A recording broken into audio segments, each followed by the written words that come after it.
Hello, everyone. I look forward to this conference every single year, and it's so great to have everybody here in this virtual room, even if we can't be together in person, maybe next year. I think it's, just like so. I always come away energized. I meet new friends, and I just want to say I'm so glad to be here. I'm Lisa Lambert. I'm the executive director of the family-run organization in Massachusetts called PAL, Parent Professional Advocacy League. And we're here to talk about different trends in family peer support. And I'm going to look at it through the lens of data, which we collect we're pretty serious about collecting data. And if truth be told, I would tell you that I'm a little bit of a data walk. So next slide. So just like a lot of you, we have a call log, we have an encounter record, we have a lot of different ways that we collect data about our interactions with families. But most of the people on staff don't see the big picture, and I get to see the big picture. So when I get the data at the end of the year, I fool around with it a lot, and I try to make it speak to me so that I'll have something to say about what families are telling us through the data. And one of the things that we tracked was the call volume. Now, this is over a 2-year period. This is our fiscal year is July to June. So it's July to June ending in 2020 and then ending in 2021. The blue line are calls around mental health issues or around child welfare issues. It's everything but juvenile justice, which is the green line, which we track separately because they're separate contracts. So you'll notice that there's a big dip in about April or March of 2020 because we all went into restricted mode, right? We had a state of emergency and families just didn't call. Everybody was hunkered down. So we did what a lot of family-run organizations did. We began calling families and saying, hey, this is tough on everybody. How can I help you? But something started happening. As we were making an outreach to families that were already in our database, suddenly families started calling us, including new families started calling us. And for families whose children they'd already called about, they were often calling about siblings. And they were saying, well, I originally called you about Samuel, but boy, his sister is having a really hard time. They already knew us. We were still open for business, unlike a lot of places.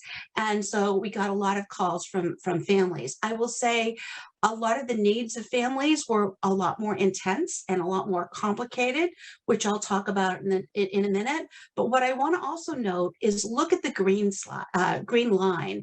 What happened when we suddenly shut down kids who were involved with the juvenile justice system? They were suddenly released to home. The courts had closed. So those families were saying, now what do I do?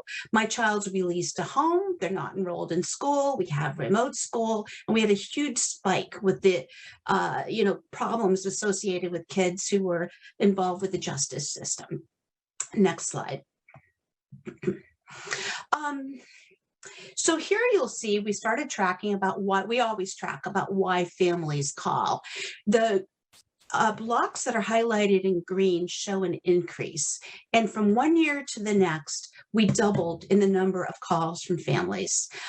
So they were finding us, which is great, but it also means there was a huge demand for this kind of support.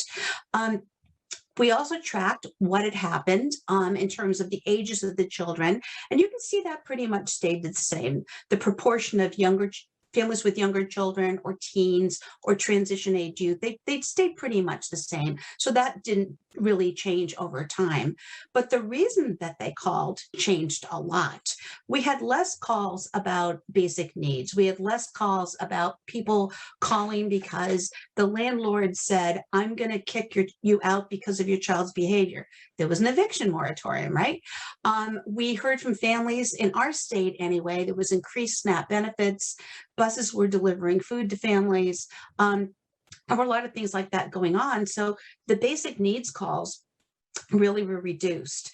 The school calls also went a little bit down because it was about remote school and everybody was frustrated about remote school. So I think families sort of felt like, well, I have to be patient a little bit until I can call specifically about, my child's IEP not being met. And of course, we didn't have the discipline calls. My child's getting, suspended from school because they weren't in school. So those really, went down a little bit. But what really happened, and you'll see at the bottom of the chart, is that need for community support just skyrocketed. And if you think about it, the normal way that families get support sometimes is very casual. You're standing in front of the school to pick up your child, and the parent next to you says, "Hey, have you heard about this great group down at the Y?" Or you hear about from somebody else who you might encounter or meet somewhere else about an activity in your neighborhood, or maybe a church is very forgiving of a child's behavior. All of that disappeared. People were not connecting to one another. So we got a lot of calls about both formal community supports, clinical supports, but also about informal supports. And that's reflected there. That just went up many, many, many times. Next slide. The other thing that was really interesting to us is we, of course, shifted, like probably a lot of you did, all of our trainings and workshops to be from in-person to online. And we did that fairly quickly. But what happened is we also revamped the topics. We had topics about families of color and mental health. We had topics about how telehealth was working for families. We had topics that were really about the times and the things that families were telling us that they were struggling with. And as a result, we really heard from a lot of families that they wanted to come into the trainings. And you have to be a family member. These are not open to clinicians. So our attendance for these monthly trainings that we hold doubled in the course of 1 year. The other thing that happened, and we didn't track this right away, you'll see the green tips on the lines, we started getting a lot of new people.